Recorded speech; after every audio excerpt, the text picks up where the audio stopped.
أنا عمري ما كنت بخاف من الصحبة. كنت دايما بحس إن وجودهم جنبي أمان. ضحكنا سوا، اتكلمنا كتير، وحكيت أكتر ما كان المفروض أحكي. بس في يوم حسيت إن في حاجة مش مريحة.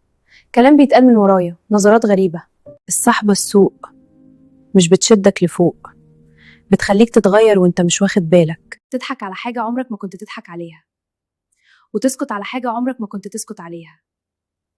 أصعب وجع مش من العدو، من حد كنت مفكرة بيحبك، كنت مفكرة ظهري، طلع هو أول واحد يسيب.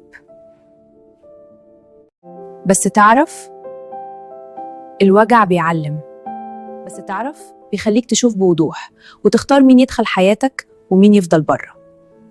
مش كل اللي يقعد معاك صاحب، ومش كل صاحب يستاهل يعرف عنك كل حاجة. اختار اللي يطمنك مش اللي يوجعك، وخليك فاكر الوحدة أهون من صحبة السوء. وتنسوش تعملوا لي اشتراك ولايك وكومنت قلنا فيه هل قابلت نوع الصحاب ده ولا لأ.